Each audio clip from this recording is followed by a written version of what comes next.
તો hello guys, welcome back to my YouTube channel. કેમ છો? તો બ્લોગમાં સ્વાગત છે ને. तर हात टाइम आवतो आम आम करा कप्पल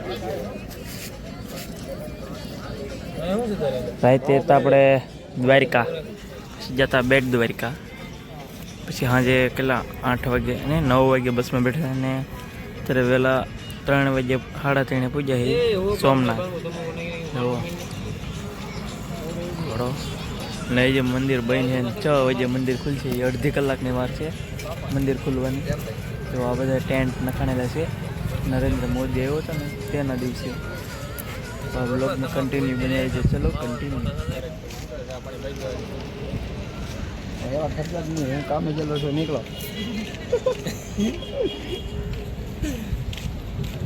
ફાઇનલી મિત્રો ગેટ ખોલી ગયો છે. તો ગેટ ખોલી ગયો અને આ બધા અંદર જાય છે દર્શન કરવા માટે. આગળ દર્શન કરતા હોય પછી આમ દરિયાના દરિયો જોવા જાઓ. અને રાઈટ 6 વાગે ખુલે છે. 6 વાગ્યાથી ખુલે જાય છે. અને જો મોબાઈલ કેમેરા બધું નો પાર્કિંગ છે. જો અહીંયા બધું અલાવ છે. તો એ આપણે લઈ ગઈ છીએ પણ અંદર નહીં લઈ જાઓ. અહીંયા મૂકી દેવું મોબાઈલ લેવું. તો ઘણા બધા સ્ટેન્ડ લેવલ પર છે. મોદી આવ્યા ને પછી જો તમે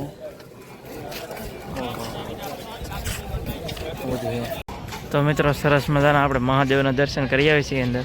પણ અંદર ફોન લઈ જવાની અલાવ હતો એટલે ફોન લઈ જવા જતા નહોતા. જો અહીંયા છે મંદિર થોડું આગળ છે. અને એમાં ઇતિહાસની વાત કરું ને તો થોડો ઘણો અહીંયા છે કે આ છે ને પથ્થરનું મંદિર છે અને એમાં કોતરી કામ કરેલ છે. અને એક પ્રકારનો ત્યાં હાંધો નથી કરેલો એવું કહેવામાં આવે છે. આ મંદિરનો ઇતિહાસ મેં થોડોક જાણ્યો ને એમાં એમ કહેવામાં આવે છે કે આ મંદિરની અંદર કોતરીનું કામ તો કરેલ છે પણ તે હાંધો ને કરવામાં આવેલો છે.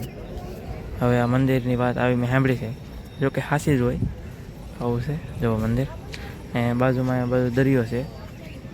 રેડી, ચાલો બ્લોગમાં કન્ટિન્યુ બન્યા રહીજો. મહાદેવ, હર હર મહાદેવ. ફાઇનલી મિત્રો આપણે સોમનાથના દરિયા પગી જાય છે. હનુમાન દાદા એને ઓલું સોમનાથનું મંદિર છે અને આ દરિયો છે. તો વેળ મારે છે, બહુ વેળ મારે છે. જો તમે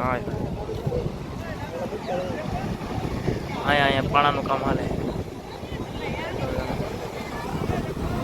બાકી દરિયાનો બોલા